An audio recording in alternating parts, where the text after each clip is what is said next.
Thank you, Honorable Chair. I'll pick it from there. The key service area 00013, which will give us the result output under 16090106.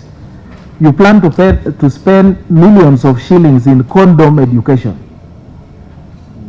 Yes, under key service area 0013, which will give us the output under 109016. You plan to spend millions of shillings on what you have termed condom education. It is in the ministerial policy statement. I've picked it from there. Condom education and correct use of condoms. The Ministry of Justice. Which under what? It is under the key service area number 00013, and the output area is 16090106.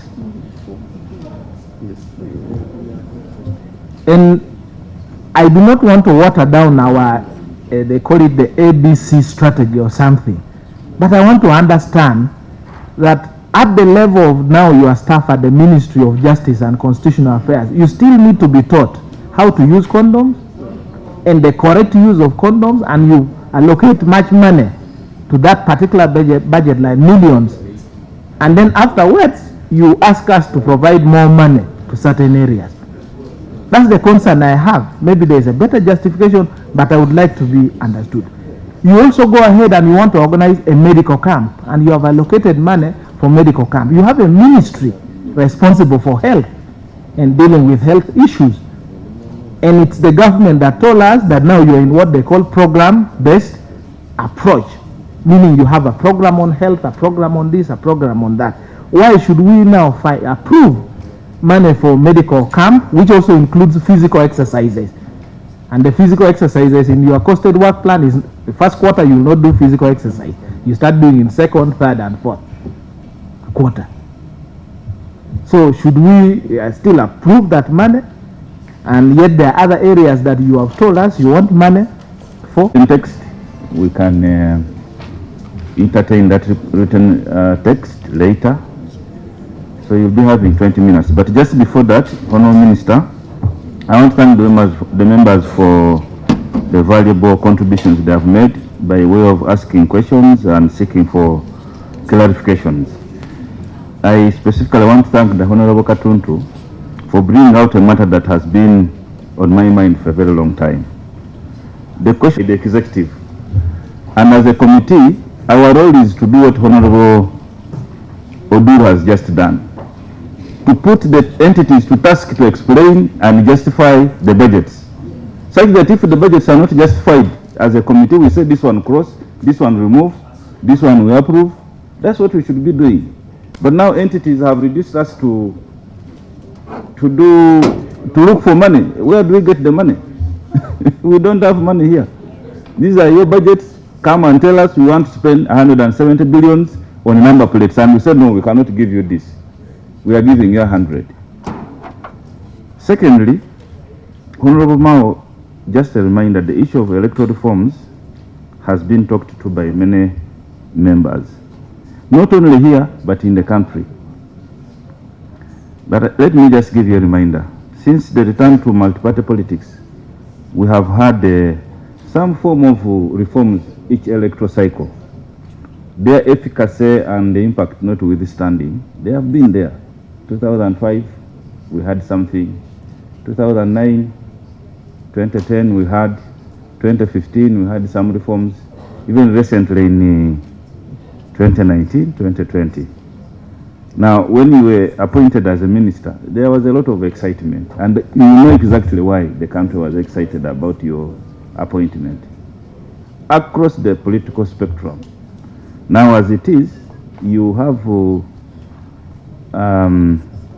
we seem to be now coming out empty-handed. We got excited for nothing. I just wanted to inform you that there is a problem you need to I thank you very much. You can now respond.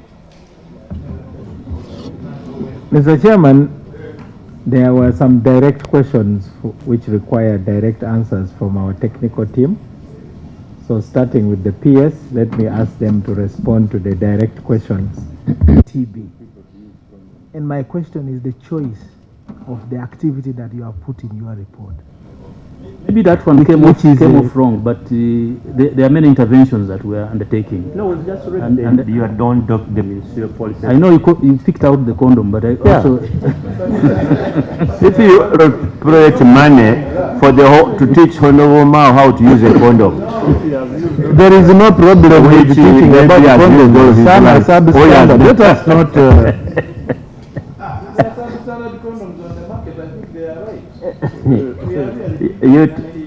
You tell us that we are getting a public then the policy statements. Yes. What has been laid by the minister, it's their own document. Yes. And they are the ones who invited us to talk about those issues. I didn't come here to talk about sex. I came here to talk about nation building. My generation is the generation that was at university around the time that Philip Bongole Lutaya announced publicly that he was infected with HIV. We are the generation that was the most shell-shocked. Philip Bongole Lutaya visited Makerere University when I was a student. The disease had no name. A woman called Nanyonga claimed that soil from her banana plantation could cure the disease. Rich people took tipper lorries to buy the soil. Instead, they died from hookworms. Mr. Chairman, HIV/AIDS is a serious problem. Uganda is at the front line of fighting it. Our president has received accolades for being one of the few leaders who publicly acknowledged that it was a problem, and his strategy was that Uganda is a poor country. If you fall sick, we may not afford to treat you, so please, let's prevent it. So to trivialize it by looking for one small line in a fat ministerial statement, I think undermines the milestones that our country has achieved. In the lavatories of parliament, condoms are packed in the male toilets. Point of order. Maybe the women don't go there. There is a point of order. Mr. Chairman, in execution of our roles as members of parliament, and the Honorable Mao was privileged to be in the same position, we are commanded by the Constitution and our rules to interrogate and scrutinize ministerial policy statements and budget allocations. Each and every item listed therein, there is no room for that word that he has used, that a matter, a honorable member of parliament and a shadow minister for justice is trivializing issues.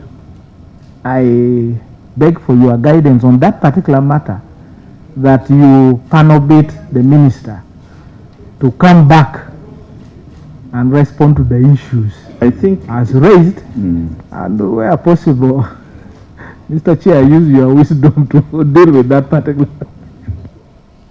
I think that the fact of the matter is that there is nothing trivial, because this matter was in your statement, and so a member who raised it needed clarification on how the Minister of Justice allocates such an amount of money on such a matter, a Minister of Justice, and you have ably responded. So there was no need for throwing in that other small thing you said, that the member is trivializing the matter. So do you wish to? I stand corrected, and the Honorable Jonathan Odur takes no prisoners, neither do I. But let me now move on to the issues of nation building. Respectfully. And I stand guided. Mr. Chairman, you gave us questions. We came to respond. And we responded guided by you. Number two, we take back the Honorable Katuntu's issues. this is really homework, how government works. I think in a very polite way, he's basically telling us that you have not become now as a government coming to discuss with us, but you have become petitioners. That now we come to petition Parliament, and I take that and I'll report to the cabinet. The reasons have been stated by the permanent secretary, who stated clearly that you are given how many meters of cloth you have. Then if you can only manage a mini skirt, but you want a gomesi, then where do you go? You come to Parliament and say, please tell those who give the cloth that a gomesi would look better, and you give the reasons. So we also beg for your understanding as Parliament, because ultimately you are the ones who appropriate. And so far, unless the president comes to complain that don't listen to my ministers when they come to you, because everybody comes here anyway, the UPDF, the president's office, everybody comes here to complain. So maybe when we have a conference, then we can discuss this as a government, namely the executive and Parliament.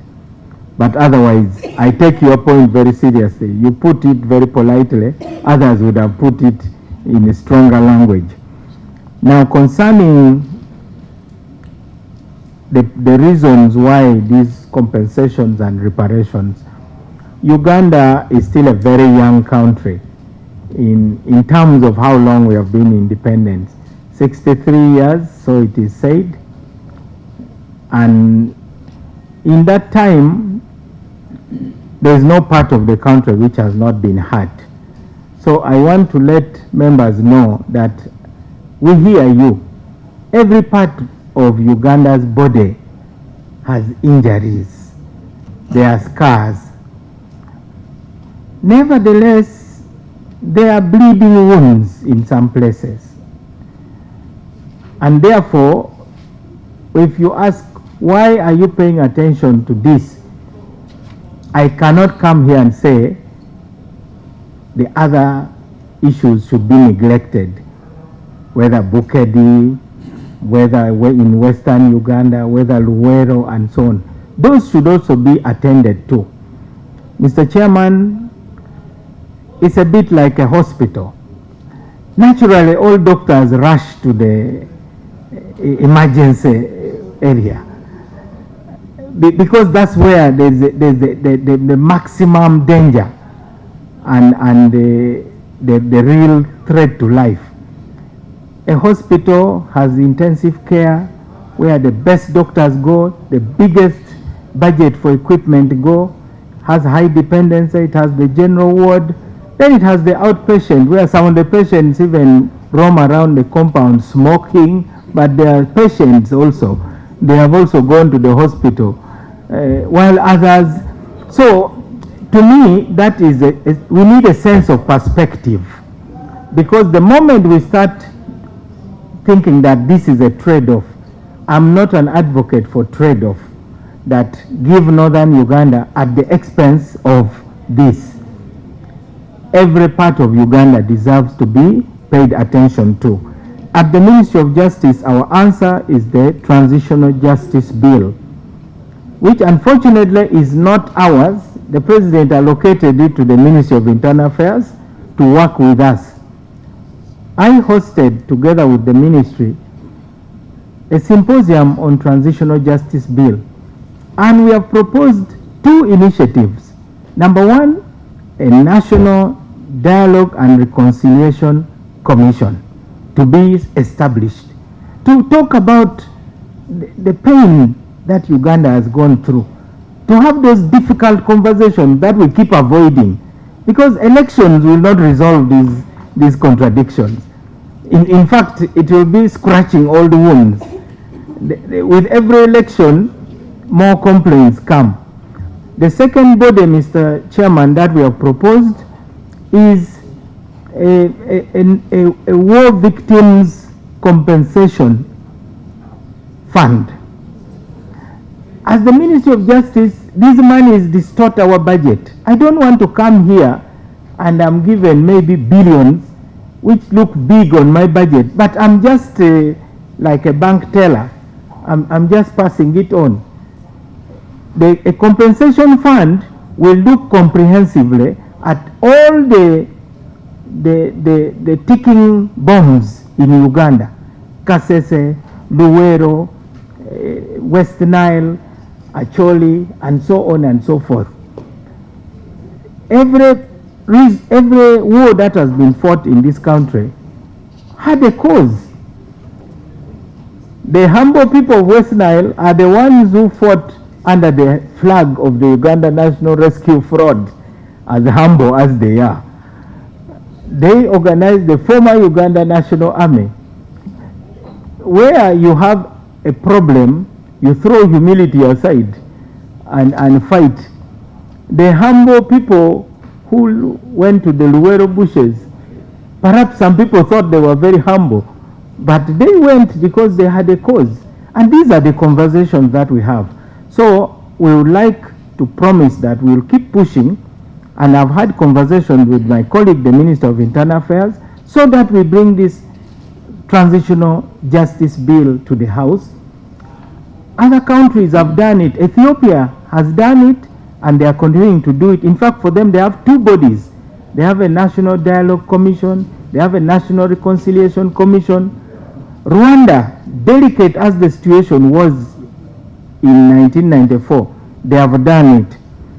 And so let us advocate for comprehensive solutions. Mr. Chairman, the question of the biometric voter verification is in high gear. We had a meeting 2 Fridays ago. The meeting was attended by the Electoral Commission, it was attended by us, Ministry of Justice, it was attended by Ministry of Internal Affairs and NIRA, and it was also attended by the Ministry of ICT. The President has stated in no uncertain terms that the next election biometric verification will be mandatory. So far, under our laws, it is not mandatory. You can use the biometric method to verify voters. You can also do it manually. In Kawempe, the performance of the machines was at over 90% of the biometric. So it means the system can work. As I talk now, we in the Ministry of Justice had a conversation with the Electoral Commission, and they had told us that perhaps they could use the U-boss machines. Now, the U-boss machines were suspected of not having strong enough batteries. Then they were taken for a test. They could not last the duration of the time it takes for citizens to vote. So we went to the President and told the President, now that you have gone on TV and sworn that the next election biometric verification is compulsory, will the money be there? Secondly, it is not enough to have only one machine.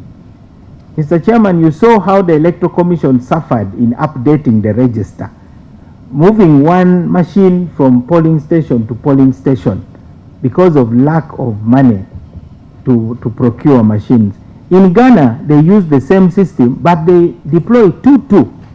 So we agreed with the President that in the next election, every polling station must have 2. Secondly, the machines that we had banked on from UBOS have a data card which is detachable.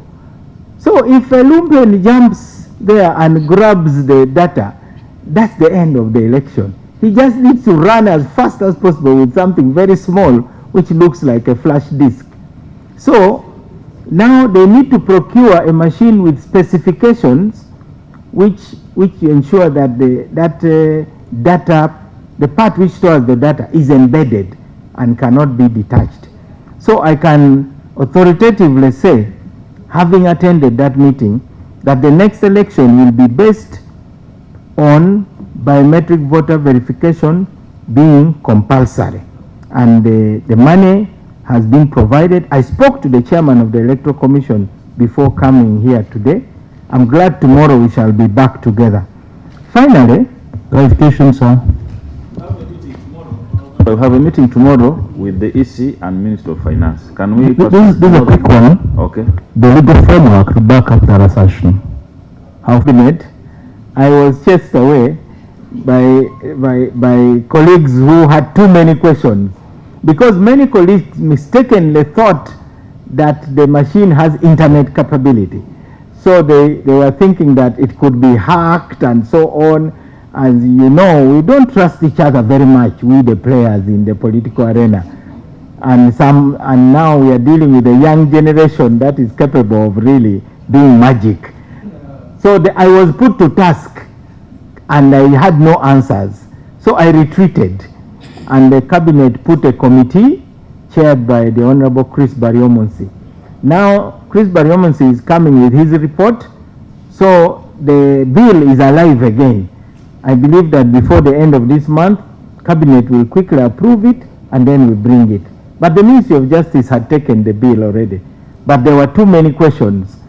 The main purpose of this biometric verification is to stop those who ballot stuff, and that's the main aim, so that there must be a balance between the record in the ballot box and in the machine. And if there's an imbalance, then the results may even be nullified. We have even put a penalty for any presiding officer under whose watch the two statistics do not balance. Honourable Minister, previously we were directed by the presiding officer, the speaker, that tomorrow we'll give a comprehensive report on the implementation of the Supreme Court ruling. We are ready.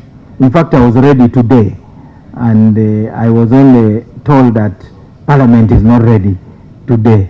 So I will be tomorrow here in the afternoon, and we have got the full list of the cases that have been taken to the DPP already, of the cases that are with the military court. We even have the statistics from prison of those who are in detention having been remanded by the court martial. We also compare it with statistics of all the criminal cases in Uganda that are in the civilian courts, so that Parliament can judge really what percentage of criminal cases are being prosecuted in the military court. Because given the conversation in this country, you may think the court martial has taken over the prosecution of criminal cases. So tomorrow we shall be there. The Honorable Adeke, we request you to go to the website of the Ministry of Justice. There's actually a lot of information about cattle compensation. Now, concerning the figures, there are some people who had more cows, and that's why sometimes you have fewer numbers, but the amount of money is large, because the few people had a lot of cows.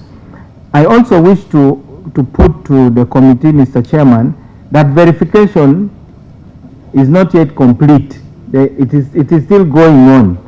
So nobody should think that the thing has been closed. I also want to inform the committee that the President has decided that he wants to engage with the people who are affected directly. Because we as a ministry, we have been accused by those who are claiming compensation. We have been accused of corruption. We have been accused of incompetence. But the truth is really money. If money is there, it is easy to compensate people very, very easily. On the question of harmony between Uganda Law Society and the judiciary, Mr. Chairman, I was at the premises of the Uganda Law Society at their invitation, and some people thought I wouldn't go. But if I could go to Joseph Kony's camp in Garamba, what is this Uganda Law Society, which is in Kololo, a place which doesn't have any security threat at all? In principle, all the parties agree that mediation is the way to go. All the parties. I spoke to the Attorney General himself, and he said, well, he really feels constrained to fight back, but he believes that there should be a method, and he said, it is okay, proceed with what you want. I requested the Chief Justice. I told the Chief Justice gave his conditions. Everybody has a condition. Procedure, Chair. Procedure. Chair, the all judges in the House